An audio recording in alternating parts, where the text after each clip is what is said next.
This is the Your BIPoC Writing Coach podcast, and I'm your BIPoC writing coach, Lori L. Tharps. I'm a journalist and a former tenured college professor who moved to the south of Spain so I could live a global literary life. I'm also an award-winning author of both fiction and nonfiction who believes in the transformative power of a story well told. I created this podcast because I want to help as many BIPoC writers as possible get their stories out of their heads and into the world. Are you ready? Let's go.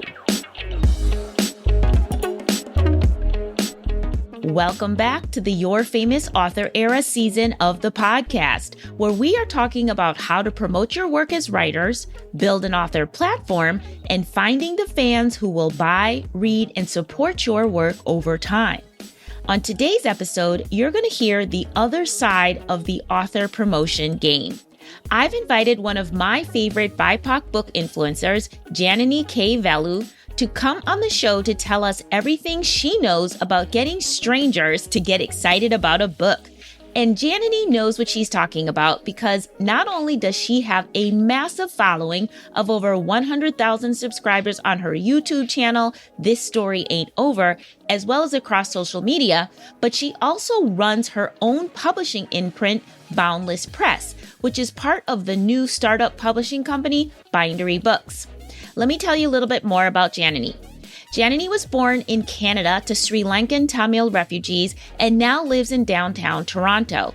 She is a neurodivergent queer woman of color living with mental illness who always strives to discover and amplify stories that represent the world around her. She named her channel This Story Ain't Over because of her strong belief that we are in a constant and often messy process of growth and change. Now, during our lively conversation, Jananie shares all the behind-the-scenes work that goes into being a book influencer, including how she selects the book she's going to feature on her channel. She also talks about the best ways that authors should approach influencers to get their books on their radar, and the many ways she nurtures her community of readers. For those of you who want to sell a lot of books but hate showing up on social media, Jananie also explains why authors don't need to be so much on social media, but their books do. I promise by the end of this episode, you will have a new appreciation and understanding of book influencers and the role they play in the book promotion business. And hopefully you'll also have new strategies to help you lean into your famous author era. All right, let's get into the conversation.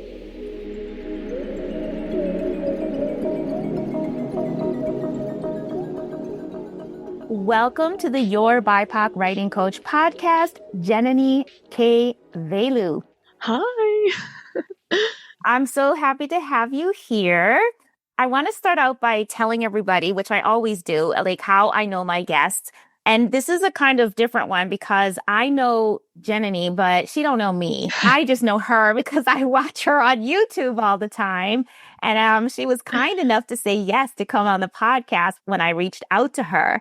But I watch her videos on YouTube because when I was thinking about launching a YouTube channel, I was trying to find other BIPoC book influencers, and there aren't a whole lot of them, I have to say. There are not. No. And so Jananie was like somebody who I've been watching for a while, and she seemed like the perfect person to talk to when I was thinking about who can I get who's a book influencer who actually works in the BIPoC writer space. So thank you, Jananie. And I would like to start out by just asking, how did you get started as a book influencer on YouTube?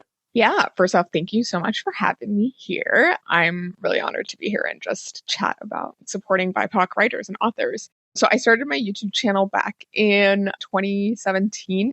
I had been watching BookTube for a really long time. I never had any friends in real life who really like to read, and I just wanted to sort of find that community of people who also enjoyed reading and saw that as a big part of their identity. So I was in college and I was looking for a creative outlet, and I decided to start my channel. And then from there, it just kind of became this thing that was both fun and also a new creative outlet for me. And then as the years went by, my channel got bigger and I just got to connect with so many different people and also do something that I always wanted to do, which was be part of the publishing process. I always wanted to work in publishing. I did end up working in publishing for several years, but I think the work that I was able to do with my YouTube channel and my other social channels was just so much more fulfilling because I got to actually talk about the books that I was excited about and that I wanted to see people read and pick up and get more exposure for. So we're talking this season, I'm calling it the Your Famous Author era. You have over 107,000 subscribers at last count on YouTube.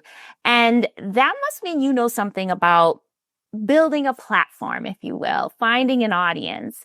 So can you just share a little bit, like you said it like, and then over time it built. I'm wondering, were you doing things intentionally? I mean, to try to make it grow bigger? And if so, can you share a little bit about how that happened? At first, it was definitely more of a thing that I was doing as a hobby, just for fun. But gradually, I started to gain some traction. I started to get more views. And I was also contacted for sponsorships and stuff. And so I started to realize that it was something that I could actually make a side hustle, like a part-time job as well. And I think for me, again, I had been watching BookTube for a really long time. I had seen people be fairly successful with it. So I was like, there's no reason why I can't be and why I can't try. I also was just like, I've always liked video content. I've always liked informational content. And I just kind of tried to let my excitement and my genuine love of books come through in all of the videos that I did. But I will say, like, the influencer space, the book influencer space has changed a lot over the many years. I started on BookTube, but then Bookstagram became a very big thing. And then now BookTok is the thing. So as each platform has kind of come along, I've also had to adapt the way I do my content to suit those platforms. Originally, I was only a long form content creator on YouTube, and I resisted for so long to do short form content. I really just could not understand how it worked. I hated editing videos on my phone, and I hadn't learned the skill of being short and snappy with my content because I was used to long rambly content on my YouTube channel. So yeah, that was definitely a learning curve, but I think it was seeing what other people were doing, drawing inspiration from that, recreating the content in some way and putting your own spin on it. And in a lot of cases, what I was doing that was different from a lot of other people was actually recommending books by BIPoC authors on a regular basis. Whereas a lot of people who are watching different BookTube channels, they were seeing a lot of the same stuff across many channels. And so what I think worked for me was that a lot of people were excited that I had different book recommendations than a lot of the other channels that they were watching. And your audience is very large. So what does that say to you about actually covering and talking about BIPoC authors? Yeah, I mean, when I first started on BookTube, there was this general sense that you just had to be talking about the popular books that everyone was talking about in order to get the views, which to a certain extent, I feel like I even pander to. And I, still pander to sometimes when I feel like, oh my God, I'm not getting the views. And do I need to talk about this popular book that everyone's talking about? But I think, like you said, there are people who watch my videos who are excited, who want those different recommendations. And I think the attitude towards book recommendations and sort of finding books to read has changed a lot over the years. I remember, in the early days, a lot of people just expecting me to talk about the popular books and, give my opinion on that or tell them about the authors that they already loved. But these days, I think a lot of people will comment on my videos and be like, oh my God, I loved that 90% of the books on this video I don't know, I've never heard of. And now I'm going to go look them up and maybe pick them up or borrow them from the library, buy them. And I think that sort of expectation towards my channel has been a really good thing. People are being a lot more intentional about what they read these days. And I think that's one of the more incredible things. But again, this is a subsect of people who are kind of in tune with my values and enjoy my videos. And I'm, there's a whole section of Book Talk where they don't want to be picking up books that are different from what they usually read. They just want the same old stuff. They just want the same trends. So yeah, I mean, in some senses, social media can be its own little echo chamber of the stuff that you see. But I do think there's that appetite for sure. Yeah, I was actually just looking at one of your videos and I was in the comments There was like a bookseller from Australia who was like, thank you so much. I've never heard of any of these books. I'm definitely going to order them from my store if I can get them, because we don't know if we can get these in Australia. But it just goes to show that you don't know who wants this information. And so you might as well put out what you really like and hope or assume that the right followers will find you or the right audience, not to mention the people who are looking. And it's hard because I've tried to find good BIPoC book content on all of the platforms, except I'm not on TikTok. I'm not there. But still, to your point, there's a limit of what's available. But if you do what you love, then hopefully people will come and find you. So I want to shift this conversation a little bit for the writers and authors listening. Can you give us a little behind the scenes of like, how are publishers reaching out to you versus you deciding, or maybe you researching? How do you choose the books that you are going to talk about and feature on your platforms? In the beginning, it was a lot different. Like I used to just talk about the books that I had bought myself or I borrowed from the library and like whatever I was just interested at the time. But now that I've built a significant platform, a lot of publishers come to me and want to send me their books, whether that's like advanced reader copies or finished copies. But I think that also starts with you as a book influencer creating content around the types of books that you like, or maybe experimenting with different genres or whatever else. Like when I first started my channel, I was very much into YA books, young adult books, mostly sci-fi fantasy. In the years since, in the past like 2 to 3 years, I've definitely veered way more into the adult space, and I almost exclusively read adult books and mostly, I would say, literary fiction, horror, a little bit of fantasy in there. So my reading taste has changed a lot. So part of what I choose to read and feature is just my own personal taste. And I think everyone goes to a different book influencer based off of similarity in taste, but also like wanting to find maybe something new to try out. And I think aside from that, a lot of times I am picking which books to feature based off of what kind of content I want to make. You know, a lot of seasonal content. I'll be looking for books that kind of fit those seasonal pieces. But then also, I have always made it my mission with every video I put out, any list that I put together, it shouldn't be this idea of, oh, I'm recommending Asian books during Asian Heritage Month or Black books during Black History Month. The intention is to talk about these books as the norm, as part of, if you were just talking about fantasy books, talk about all the BIPoC ones. They don't have to be a separate category. They're not a separate genre. And I think that's one of the main things that I'm always like retaining when I'm building like a list for any of my videos. What do you think individual authors can do to maybe improve their chances of having their books covered by influencers? Or, is there something they should be doing?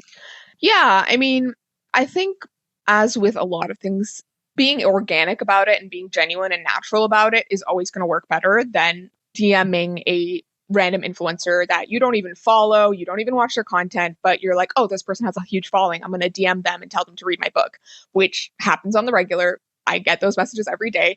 And, I don't feel like I want to promote your book or talk about your book, or, I don't feel excited about it because you're not even engaging with my content in any way. And so like, what makes you think that I would even like your book? But often I will have authors who they have a genuine presence in the, book online space where they post about their favorite books, or they are uplifting other authors in the space that they enjoy, that they are reading from. And they're engaging in the book community in the sense of like watching other book influencers' content and commenting and resharing. When you do that in an organic and genuine way, you will also get familiar with the various book influencers in the space, and you will start to realize which ones will likely like your books. So yeah, there have been instances where I'll have an author who has commented on my stuff a lot, who watches my videos, and they will DM me and they will genuinely pull out a few things, talking about stuff that I've talked about in my content and how they found my content to be useful or engaging or whatever it was. And then they'll tell me about their book. And in some cases, yeah, I will respond to that message because I feel like they've genuinely connected with me. And I also think I will enjoy their book. So yes, there have been those instances. And then there are sometimes instances where I just see other authors uplifting other authors. And then if I like one of those authors, I might be interested in the other one because they're spreading the love. That's really cool, because one of the things that we're talking about throughout the season is how do authors build not just a platform, but how do they find their audiences, right? Their true reader fans, if you will. And how do they make sure that they are publishing into a community that's already excited about their work? And we're saying that absolutely that it's a lot of work. It is a lot of work to find your fans, to nurture a community, to connect with bookstore owners. I mean, it's like a full-time job plus, you know? And the idea of making yourself a known entity, for example, with bookstore owners, which is good. Like you need to have that. But you have to do the same thing with influencers too. But the good thing is you can do that in your jammies, right? Like you can do that at home and it can be done over time. And I always make the point that if you're being published by a traditional publisher, there's a lot of time between you finish the book and the book is out. And you can use that in between time to really work on nurturing your audience, finding your audience or reviewers, what have you. And so what you're saying is like, it just means finding the people who like the same kind of books that you are writing and be a known entity in their online community. And then it's really not hard. If you're supporting them in their work, it's really not hard or rude to then say, by the way, like my book is coming out. And again, there's a lot of time. You don't tell them 2 days before it's coming out. 2 years before your book is coming out. So you can really make those connections is what I'm hearing you say, so that the person on the other end of that DM knows who you are. That's the first thing. I mean, they don't have to know everything about you, but they know who you are because you participate in this community somehow. And I think that's really what this Your Famous Author Era season is going to boil down to, is being part of the community of readers that will be the readers for your work. It's not swooping in. It's being a member of that community already. Yeah. And just being a active member, like genuinely engaging and, uplifting other people. Like when you spread the love will come back to you. I truly believe that. And especially in circles of BIPoC creators and writers, I have seen so many people do that, uplift each other, and then see the return as well. So yeah, I think it's just a really important part of just building that community. Have you seen any books that have really kind of taken off unexpectedly simply because they've been picked up by a book influencer? Does anything pop up? I don't have a specific example that's recent, but like generally in the early days of like BookTok, there was, that New York Times article about how crying on BookTok was selling books. And it was about The Song of Achilles by Madeline Miller, which was a book that was published a decade prior to that, I think, and sold modestly well. But it got back into the conversation, the online conversation, because people were reading it, crying about it, and filming themselves and putting it on BookTok, on TikTok. And those videos gained traction and people saw each other posting about it. And so they were intrigued and they picked up the book and it became this, viral sort of trend and people wanted to read that book. And it gained insane popularity to the point where it was like hitting the New York Times bestseller list again so many years later. And I think that was like one of the first moments. And I remember I was working in publishing at the time where like I was still trying to convince people that social media sold books. And they were like, the New York Times said that this is a thing, so it must be a thing. And that was one of the times when people were really like zoning in on how powerful BookTok is. But I think there is this misconception that like authors need to be on social media to make their books sell and to make their books go viral, and that's the way it'll sell. But it's not. It's readers finding your book, falling in love with your book, having genuine reactions to it, and posting about that on social media. And then that creating its own natural trend and space where people are curious and want to pick up that book. Okay, so that's key right there, because I think so many authors are like, I got to get on social media. Really, what you should be doing is ding dong, dropping off your books at all the influencers' house, like, theoretically speaking, and, hoping that that's what will happen. And I think that should be a relief to some people who like really have no interest in being a social media presence, having that. Again, it's really about being targeted and finding the influencers. And there are a lot of them. There are a lot of people who love to read and talk about books. So it's finding the ones who will love your book. And it should not be done who has the biggest numbers. That's not helpful. What you should be looking for is, do they read the books like the ones I write? Write this down. Like, this is the strategy. You want your books to be read by people who love the type of book you're writing. you become a known entity to them and their followers, and then you have a way to ease in to the conversation with your book. Maybe you don't even have to mention it. Maybe they find it. But regardless, get yourself in those communities, not put yourself on social media. That's a big difference. And I think that should feel very freeing to a lot of people who felt like, oh my gosh, I'm going to have to start 6 accounts on social media in order to sell my book. There's nothing like an influencer who loves your book, who will be in your corner. I remember there was a book by a South Asian author by Shri Patel. It was Kaigi. It was her first book. And I got the arc of her book. And I remember talking about that book so much on my channel the year that it came out because I loved it so much. It was like my favorite book at the time. And I remember so many people sharing that they had bought the book or grabbed the book from the library or requested it and posting about that on social media and tagging me and letting me know that they did it because of me. And it was like one of the most heartwarming experiences ever. And I got so many of those comments specifically for that book. And I remember it just like kind of being my brand for that year, where people were like, oh, that book, that's Jananie. Jananie liked that book and she's been talking about it for forever. So there's an element where if you genuinely write a book that someone connects to on that deep level, there's no one who will champion that book more. Right. And that's about finding your perfect reader. And that perfect reader, you have to like look at that same thing with your perfect influencer, right? Because if Jananie is talking about your book that much, that she can convince all those people to buy it, read it, like that's what you want. It's almost like having a patron saint or an advocate for you and your book. So again, that's just you researching and like following and figuring out who those people might be. I just realized Kaige is actually a really great example of an author approaching me about their book, because I had seen the book deal for that book and the author followed me on Twitter and I think saw me post something about seeing the book deal, and she DM'd me and she's like, I have been watching your channel for years and years and years, and I know this is really random, but I really think you would like my book. Let me know if you're interested in receiving an ARC. No pressure. And I hope you have a great day. Short, sweet, but it was genuine. And I was like, I would love to read your book. Tell me who to email. I will request an ARC. So it was a very genuine reaction that led to now us being friends, me going to her book launch back in June in New York, to the level that I am invested in her career.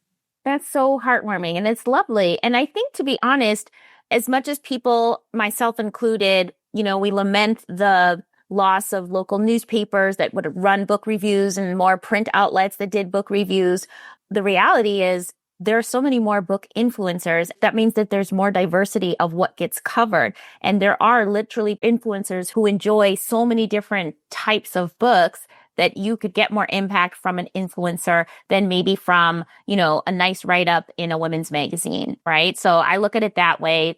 Yes, it's work, but it's not like hard work. It's just, something that you have to commit to. And hopefully it's not painful, because writers, you should like reading also, and being involved in reader communities is really awesome. Which is a perfect segue, reader communities, to talk about your publishing imprint, Boundless Press. So for the people who don't know what Bindery is, can you share a little bit about what Bindery is, and then tell us a little bit about how you got involved with them and your imprint? So Bindery Books is a new startup company. It's essentially, we've been calling it like Patreon plus publishing, with this idea of having book influencers, which are kind of called tastemakers, have their own membership community. So a dedicated following of people who are either supporting them monetarily as a member or as simply a free follower. And, they have this dedicated feed of that tastemakers content, much like Patreon. But you're also getting exclusive content, behind the scenes content, extra stuff like you would on Patreon.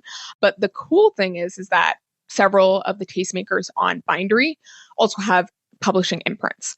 So it's this idea of this membership community sort of powering this publishing imprint and also getting to be day one supporters of the books that we publish. And they also, get to be part of the process. So they get to vote on like cover design and vote on what they want to see next, let us know what they want us to publish, and just get to see the whole process behind the scenes. So I share like the edit letters, partially of what our authors get. I share the different versions of the cover as we try to finalize it. And they just get to be this community of people who are just cheering on the book, and also the tastemaker themselves. These are all people who are invested in us as book influencers and really trust our opinion as well in books and our taste in books.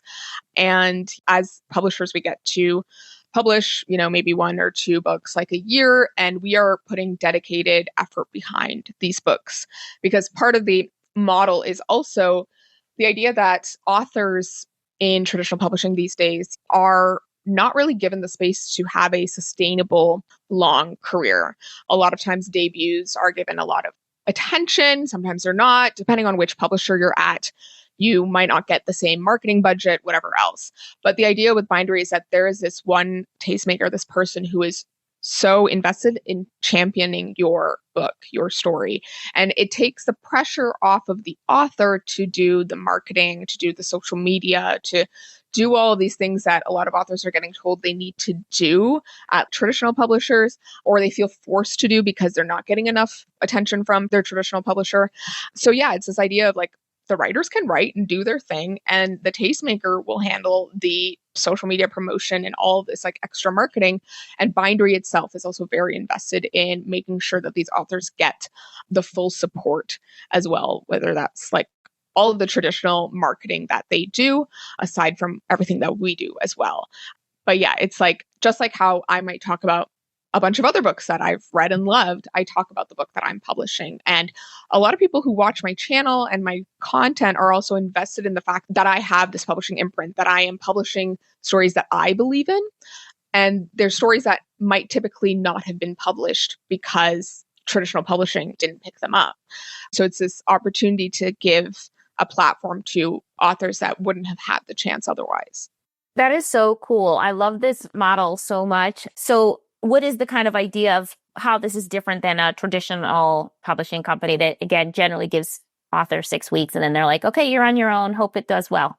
So traditional publishing, yeah, it does put a lot of focus on just, those 6 weeks before publication and a little bit of a pre-order push. And then they kind of just let their authors flounder and don't give them much after that. So the idea with Bindery is to make sure that we are giving these authors sustainable careers and providing them with also the monetary aspect of that. So although Bindery, can't offer massive advances like a traditional publisher, they do offer a much higher royalty rate for authors, which, helps with making that a more consistent and viable career for them.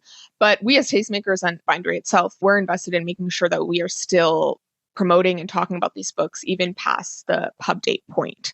Currently, all of the books come out in paperback to start just because it was a more, affordable option. And as a new publisher, it just made more sense.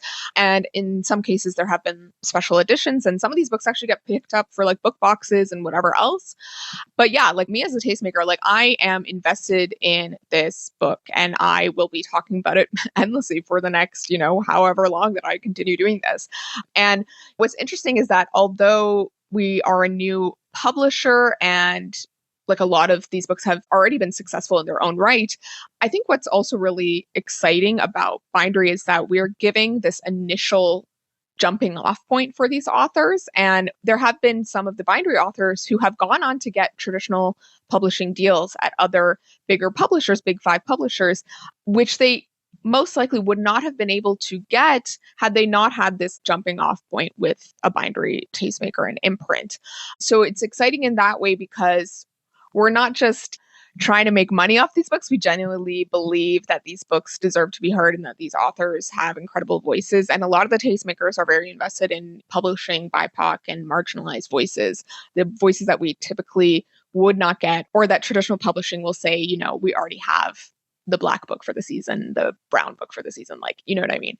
And each tastemaker has their own taste. So we're all curating an imprint of books that fit our tastes and individual tastes, but also one that we've seen success with and that our communities are invested in as well. That's why they watch our content, because they have similar tastes to us. So it's interesting because like what I'm publishing is very different from, say, another tastemaker who's like publishing cozy fantasy, and I'm publishing a literary fiction and then an anti-colonial fantasy next. We're all a bit different, but it's this idea of finding the right audience, like we've been saying throughout this episode, finding the right audience for this story and allowing them to get invested in that book and that author. So you're the tastemaker, but you're also in charge of this community. And I mean, even if it's a community that likes BIPoC books, and I have to say, Jananie, you have the most eclectic taste in BIPoC books. I just watched, you went through like romantasy, fantasy, and then you had like Tyree Jones. I'm like, what? It's like, yeah. You have all the things. So in your community, do you get like consensus? Like, do you guys think this will work? Or ultimately it's your decision and then you get the people excited about what you have chosen? It's more of the second, where they're invested in my taste, but ultimately it is up to me which books we do publish. But I am like putting my ear to the ground on what my audience is feeling and into. And then, it's just a matter of getting them excited. I don't think every one of the books that I publish under my imprint is going to be for everyone in my community. Everyone's tastes are going to be a little bit different. But I do think, despite the fact that the books that I'm publishing, so the first book that we've published is a literary fiction and slightly historical. It's set in 2012. And then the next book that we're publishing, Burn the Sea, is a historical fantasy following an Indian queen from history, but it's also a fantasy. So there's like giant snake monsters and whatever else.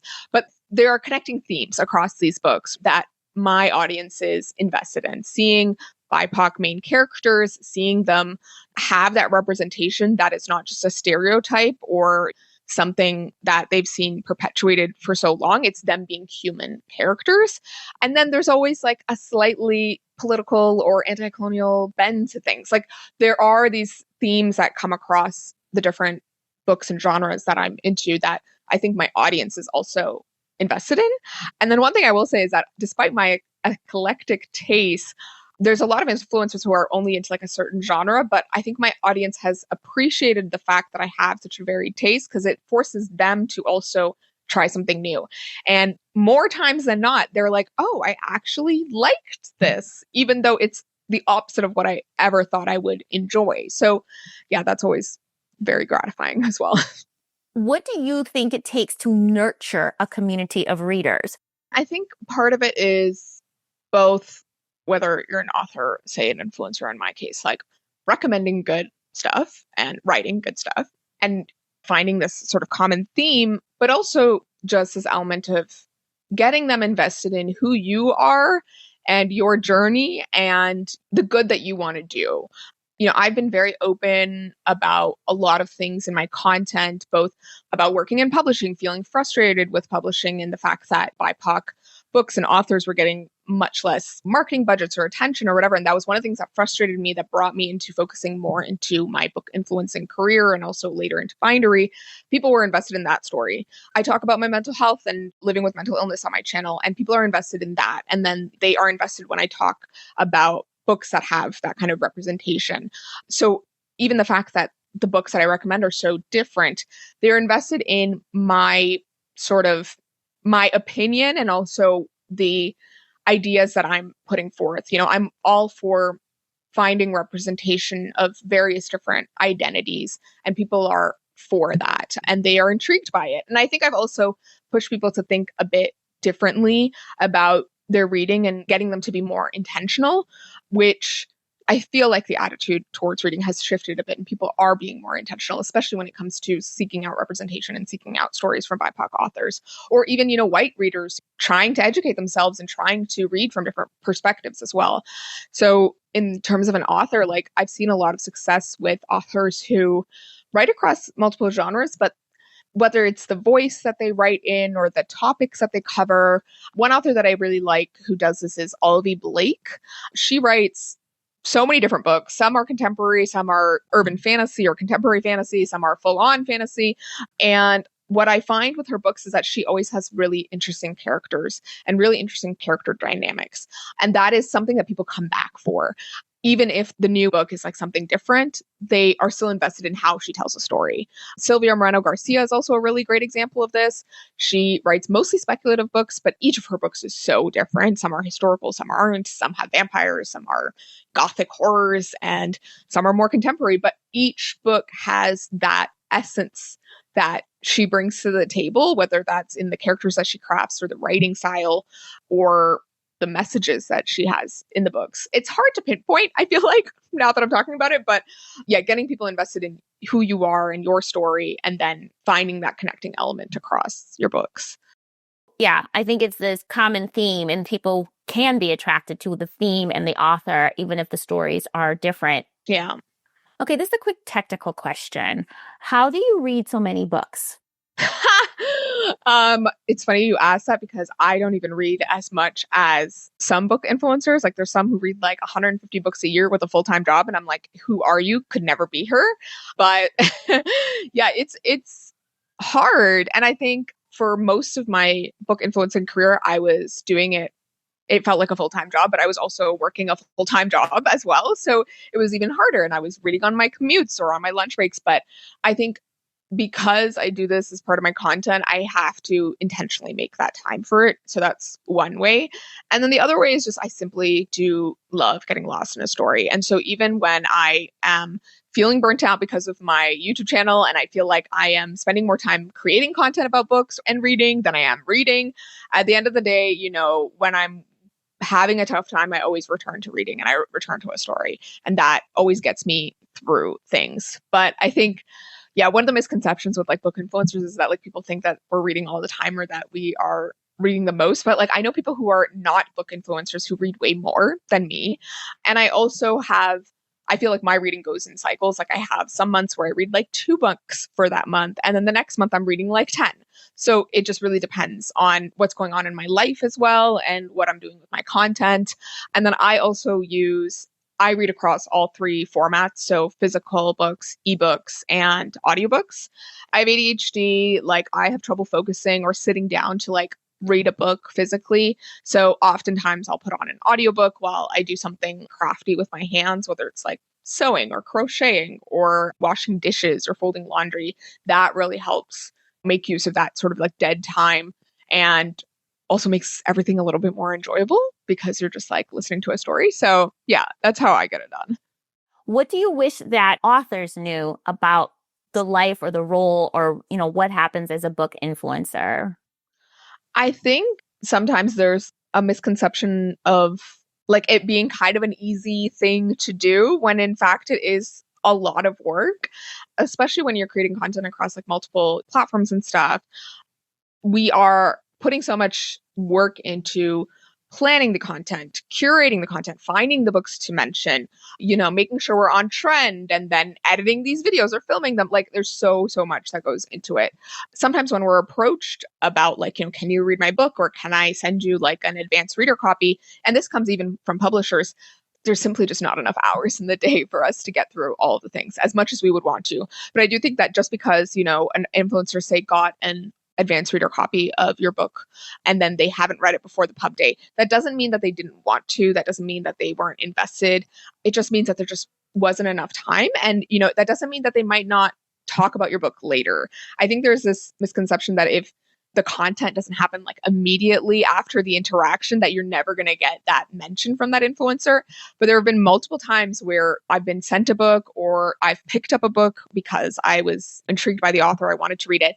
And then I quite literally did not pick it up or talk about it for a year. And then I read it and it's my favorite thing ever. And then I'm talking about it all the time. So the timing of these things also varies a lot. And I think doing the work of just like getting yourself in front of these influencers and getting them excited about your books at some point will pay off a lot of times, especially if you know that they're going to love your book, or you have similar content or whatever else. But yeah, it also means like you don't need to approach an influencer only before your book is going to come out. You can approach them a lot later. If you discover them a lot later, you can still do that. Like, it's a continuous thing. It doesn't have to be targeted to just one time.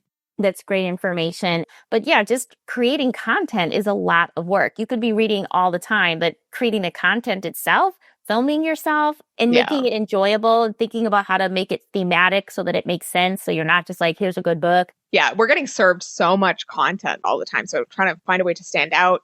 And then I feel like with book influencers, we're one of the influencer spaces that is like the least compensated in terms of brands, and publishers are very rarely sponsoring content or monetarily actually compensating us. So a lot of times we are doing just simply free labor and free promotion. And when it comes to that, we do have to prioritize our time because we just don't have enough to do all the things, even though we want to support all of the lovely BIPoC authors out there. So yeah, a lot of times it's just not personal. It's just, we want to, but yeah. Yeah. You got to eat, you got to sleep, right? Yeah. So again, keeping in mind, like trying to just keep authors thinking about what really makes somebody a loyal reader. Do you have an author who you love, who like they could write their grocery list and you'd be like, I'll buy it and I'll read it? And if so, what makes you like a loyal fan of that writer? Yeah. So I've already talked about like 3 different authors today already, like Vaishnavi Patel, Albie Blake, Sylvia Moreno Garcia. They're all BIPoC authors. They're my auto-buy authors. Like I will buy their books no matter what. I will support their books no matter what.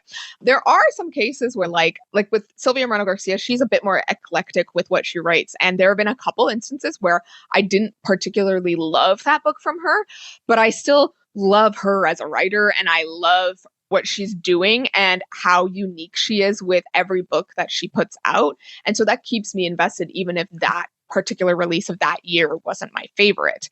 And I think she's consistent about putting stories forth. She's Mexican Canadian, and all of her books feature Latin characters and just genuine characters. But she's also got she's just an incredible writer. I just love everything she does.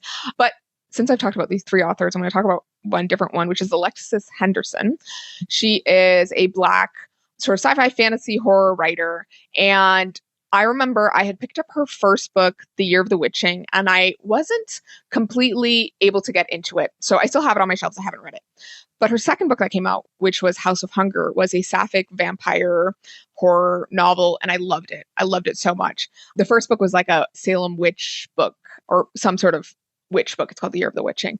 And it was, I think, more of a YA. House of Hunger, I don't know what it was, but I just got more invested into that story, and I was able to, I finished the book and I loved it. And I loved all the themes that she pulled out. And some were related to the main character being Black and the power imbalances within even this fantasy world.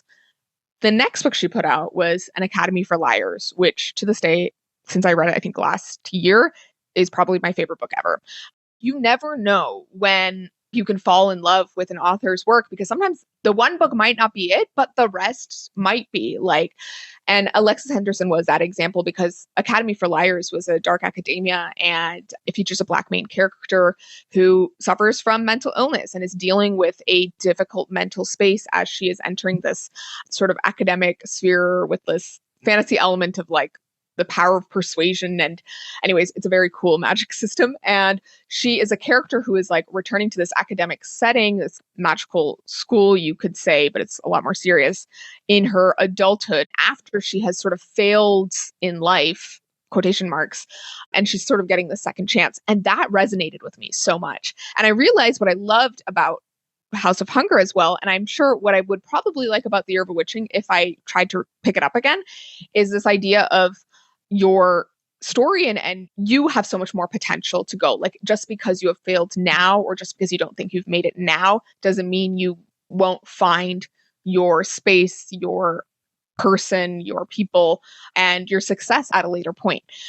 And I related to that a lot. So yeah, it was a fascinating example of just seeing her career and then falling in love with her books. So it sounds like for you, it was a personal connection to the themes. Those themes on her books, they spoke to you. I think it's really important for us authors to remind ourselves, what makes somebody a loyal fan? And it's not like you can be oh, I'm going to put these themes in my book so people like Jananie will read my books. No, it's not that, but it's figuring out what it is about your books that is unique, that is special. And again, trying to find the people who will resonate with those things, whatever they might be. So I just want to give a little plug for your Etsy store because even though I think it's adorable and I just, I want to tell everybody about your store, but I also just want to again, I think authors can take some inspiration from book influencers about nurturing community. And I feel like your store is just another way that you nurture your community by giving them even more tangible ways, not just to support you, but to connect them, right? If they have your little book covers and stuff and you hand make them. So tell the people what who probably are potential buyers because these are all book lovers, but tell the people about your store, but also tell them how it connects with your community building because ultimately that's what we're talking about. For sure. Thank you for the plug. So my shop it's named after my channel, The Story Ain't Over, just thestoryain'tover.com. And I started on Etsy and then I kind of moved it to its own online shop. But I've always been a reader. I've always loved books. And this was just another extension of me spreading into that space, but also creating bookish merch that felt aligned with my values as well. So I sell stickers, pins, bookmarks. Now I sew book sleeves and all this other stuff. And it's really kind of sprawled into its own thing. And I hand make a lot of it. And part of why I like hand making the stuff is that I listen to audiobooks while I hand make most of the stuff. So, but in terms of the themes of the designs, one of my most popular stickers is this series of stickers that say reading is political on this little book sticker. And people who follow my channel, people who watch my content, they know this and they are in with this. And I feel like a lot of bookish merch that I was seeing out there was apolitical or, very romance oriented or whatever else. And there's a space for everything, but there wasn't something that was more in that vein that I was seeing. And so, people really love that. And there's 3 different designs, one's for romances, one's for fantasy, and one's for just for fun reading. And then I also started doing fundraisers as well. So I did a fundraiser for Palestine with those sticker designs and some pins that I had created. And people were really excited and really supportive. And I think just seeing those messages across all of my content and across my store, all of that coming together, I think people are really invested in. And so they feel like they are supporting something that they believe in, I guess. So, yeah. I feel like you're really tapping into, in everything you've been doing, you're tapping into spaces, missing spaces, right? Holes in these markets, whether it's in the influencer space, whether it's in the publishing space, whether it's in the book merchandise space. And I hear you 100%. And that's one of those awful book talker things where it was why does reading have to be political? I come to book talk because it's not supposed to be political. I just want to escape. I just want to turn my brain off. Yeah, that's the one. It's not, reading isn't political. And anyway, this is another episode, but I just want to give you all the credit and I want everybody listening to follow Jananie because her concept of supporting BIPoC writers is genuine. I mean, she really means it. She shares writers from every colored persuasion. I can't even think of a better way to say it, but it's truly where, I call myself a BIPoC writing coach, but I honestly learn so much about different writers from different backgrounds in different genres from Jananie's content. So thank you so much for everything you do to uplift and support and just keep BIPoC authors front and center in a very I love books, not in a, oh, these poor people, you should support them, Yeah. They're not so good, but you should buy them anyway. No, it's with such genuine enthusiasm. So as an author, I appreciate all that you're doing because we need people like you to keep doing what you're doing and in such a diverse way. I love that. Thank you so much for the kind words. Honestly, I appreciate that so much. And it's, every day is a different day. And, sometimes you feel like you're not making a difference. And then you talk to a real person, then you're like, oh my God, my heart is so full every time I talk to someone who feels the impact of my content. So thank you so much. Okay, Mutual Admiration Society. Jananie, tell everybody, remind them where they can find you on all of the platforms that you're on. So you can find me on YouTube, Instagram, and TikTok at This Story Ain't Over, all smushed together. And I'm also on Substack at jananiekvelu.substack.com. And if you want to support my publishing imprint, Boundless Press, which is, focused on publishing BIPoC and marginalized voices, then you can go check out my Bindery community, join as a free follower, or join as a paid member if you want to support in that way. And it's boundless.binderybooks.com.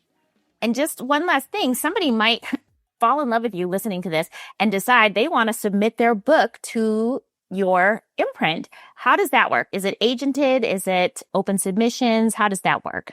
Typically, we do agented submissions, and then a couple times a year, we open it for Pitch Fest. So that's where unagented authors can pitch their books and send them in. And that is usually announced, so you'll see it on my social channels when I'll be doing the next one. But yeah, in the meantime, you can submit agented submissions, and those would go to the Bindery team first, and then it filters through to me. So if you go to binderybooks.com, there is information there on how to submit. Awesome. We'll put all of these links in the show notes, of course. All right, Jananie, thank you so much, and I'll see you next time on YouTube. Thank you.